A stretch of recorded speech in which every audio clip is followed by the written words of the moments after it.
Oh, you turned it off. Oh, there you go. I walked out the building, and you see the purple across the street.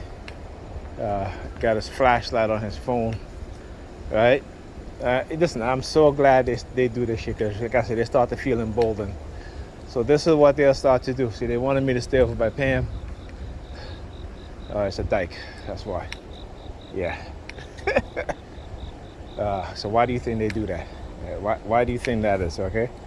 To give this impression or this idea of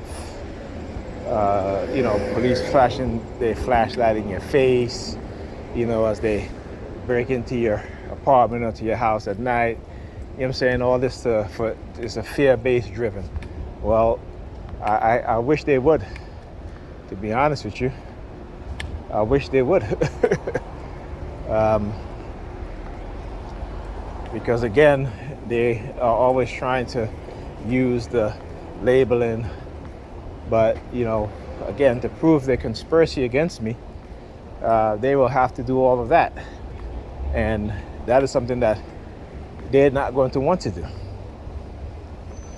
Again, I talk about the avoidance of accountability within the dark tribe personality, particularly those within law enforcement. Okay? And they feel emboldened because particularly their war against black men, and particularly in black boys, and how they get away with these things. And they're upset too. Let me tell you the reason why they're upset. Particularly, I watched a video of a young 14-year-old black child taking out the garbage, his father trying to teach him some responsibility, and the cops stopped him and put him in handcuffs, falsely arresting him. And the father comes out and is telling the cops, y'all are racist. My son is just going to the garbage, and his father taking the garbage out. And his father was like, my son is a good son. But it doesn't matter. So I don't know why black people, why we need to say these things to these racist ass cops. Why do we need to say these things? Oh, my son is a good boy, or whatever. It doesn't matter. Okay, stop doing that shit. And I was saying, I was like, go get your damn AR-15.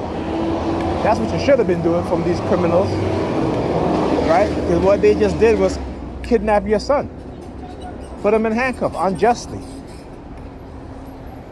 Okay, and then want to come over afterwards and try to explain. No, we don't want to hear that shit.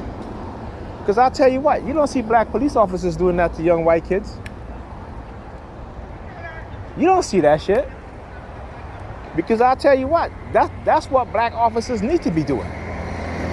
Going into these white neighborhoods, when you see a little white boy taking out garbage, put him in handcuffs.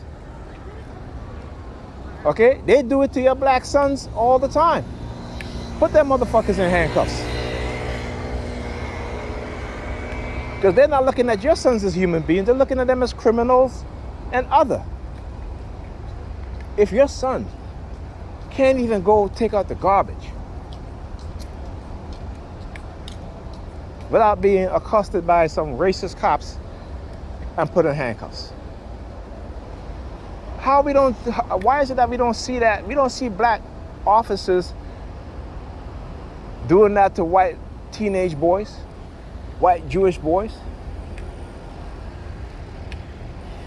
But that's to tell you how conditioned we are, how they have us so conditioned with passivity that they can do that. And we don't love our children enough. I'll tell you what, if black officers was to do that against their kids, their white sons, oh yeah, they'll be going for their weapons. Okay? That's how much love they have for their children, and the lack of love we have for our children. Okay? Now, do I really want that to happen? No. But If they don't change their attitude and their behavior towards our children and towards us as black people, then I'm hoping that black police officers will come into a consciousness to say to them, to their white counterparts, listen, if you're going to assault our young people, then understand there will be retribution. Malcolm X said it. The only way that they're going to respect us as a people is if we stop being passive. That's the only way. Here comes the ice cream truck. Anyhow, whatever. But like I said, that's when it's gonna stop. But the question is, do we love our kids enough, our young black people enough to do that? Okay? Anyhow, I'll talk to you guys in the next video.